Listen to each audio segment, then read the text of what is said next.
Well, it's 5 a.m. I was gonna hunt close to the house, but I just got pictures of my big target buck, and unfortunately, this buck is in a spot where I thought I had some really sweet access, but just yesterday I was planning on hunting this spot the whole week anyway, and this morning he's going by there around 3 a.m., 3:30. Actually, it was 4 a.m., 4:05, with the doe. There was a doe went by at 3:40. He came by after, so there's one in heat there. I got to be in that stand.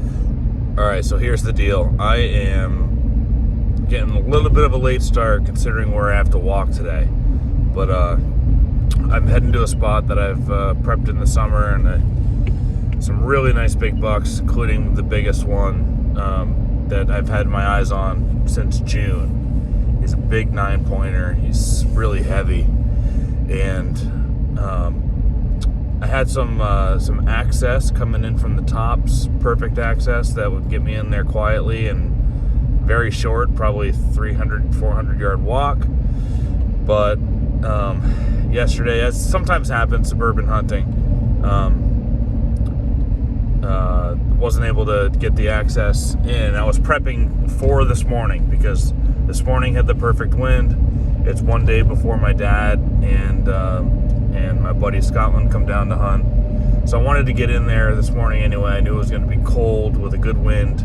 And last night I'm told that, I can't really get in that way anymore.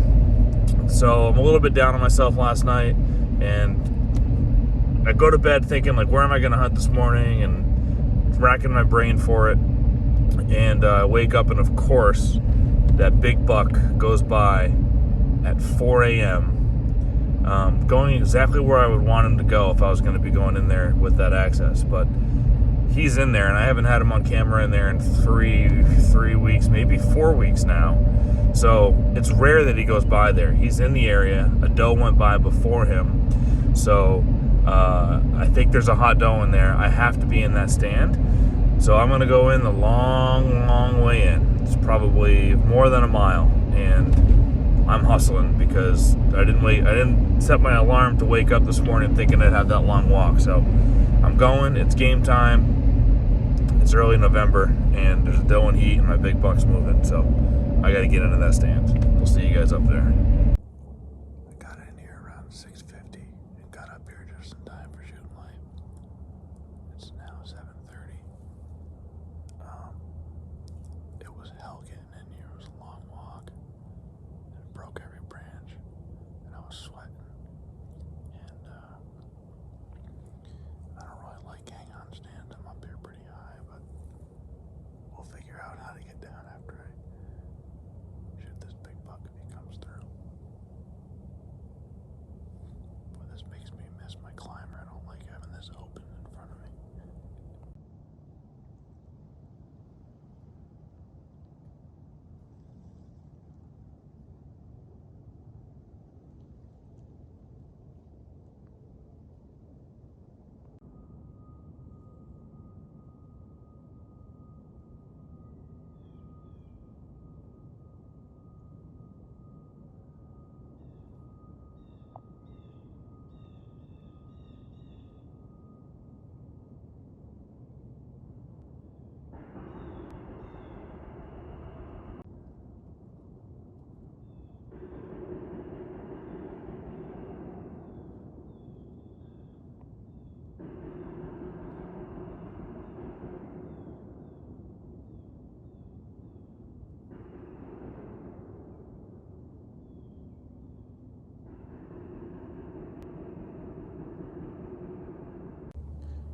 I wish I could have got all that on film. That was insane. I pulled out the rattle horns, and I rattled for 30 seconds. And immediately, those bucks, 4 bucks came in. They must have been only 50 yards away when I started rattling. Came crashing down the hill. I couldn't get anything on film. 2 pretty mature bucks came down first. I looked behind, and there was the big monster 9-pointer was coming in, and he was only about 40 yards when I first saw him, but I don't have any shots. He never gave me a shot, but he came in. He stood down here for about 25 minutes sniffing in the air. My wind, it was kind of going in that direction, but maybe it went over him. But he was sniffing, taking his time. He got to within 30 yards, but he absolutely didn't give me any shots. He kept everything in between me and him.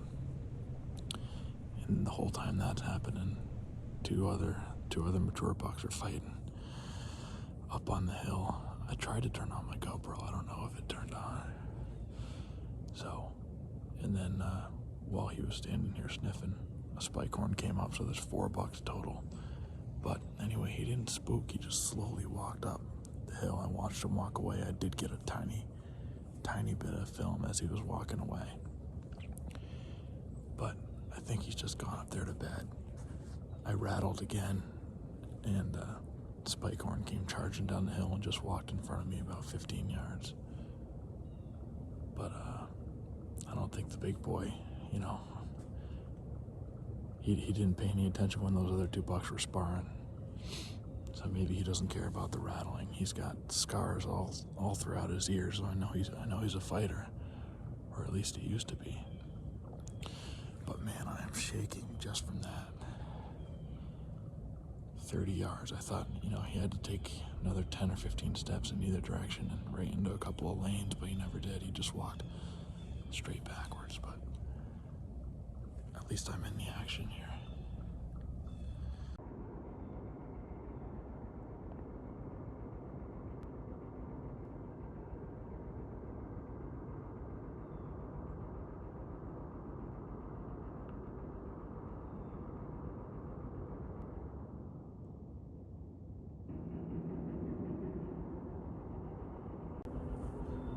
Bucks are sniffing. They're wandering and sniffing. Wonder what the big nine's doing. But these other bucks are just kind of circling around me.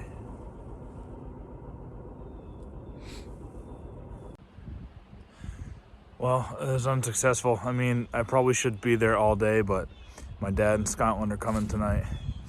I gotta get some groceries. I gotta run some errands. It's a long walk, so I don't think I'll come back tonight. And the wind was kind of swirling in there. It was going right towards where that buck was. He was kind of, he was sniffing in the air for about 10, 15 minutes trying to catch wind of me. So he must have smelled something at some point. He didn't spook. He just turned and tucked tail and kind of slowly walked up the hill towards his bedding. But the wind was going right that way, so I didn't think... I'd really have much of a chance, and I got a lot of other stuff to do. But look at this bonus I found on the way out, right next to the road. He's or next to the trail. I have this buck on camera just a little more than a month ago, so coyotes must have got him. I do have that same camera I got him on. There was a pack of 4 coyotes, so maybe they got him. It looks too old to be somebody shot him during bow and lost him, but who knows? It's pretty cool. My first deadhead, and one of the bucks I had on camera. He was an up-and-comer. He was a young one. Looked good, but such is nature, man. Such is nature. I'm going home with a prize, and I'm going to make some venison chili. All right, I had the freaking craziest morning this morning. Saw my big target buck I've been excited about all year. He was within 30 yards, but I didn't have a shot on him. Just never gave me one, but it's all right. I got out early. I can go back in there when the timing's right, and if he lasts until muzzleloader season, which I think he will, he's a big smart buck, and he's in a tucked away spot. It'll be a great spot to get him with a muzzleloader, but I'm gonna go do some ground rattling on the ground here. I got this ground blind pop-up thing that just goes out in front of me that I bought this summer, and I've wanted to try out.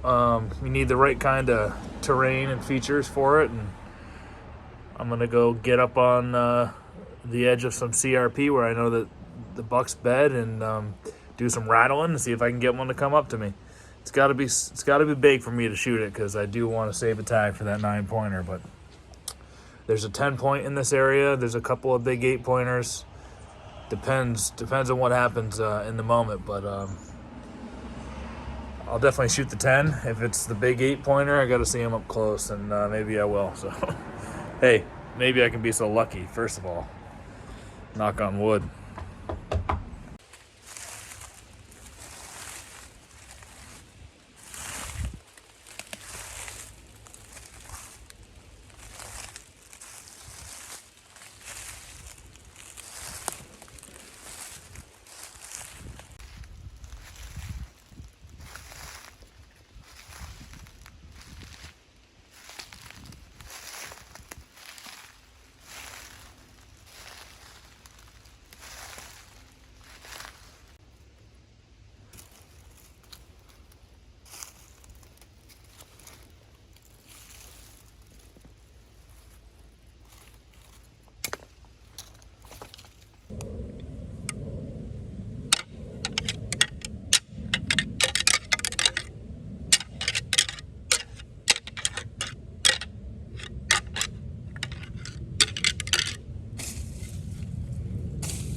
Cleaning out and past to my dad's, one of my dad's spots I'm gonna put them in.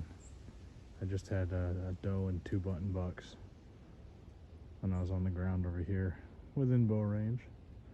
They cross here all the time. Down there, cross over there. So I'm just cleaning this up here.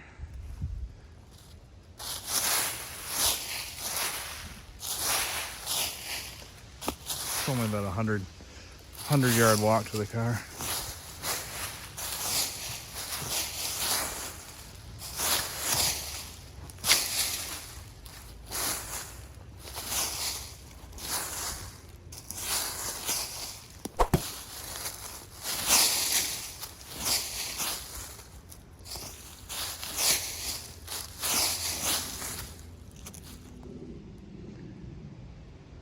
Be easier with a rake, but who slacked?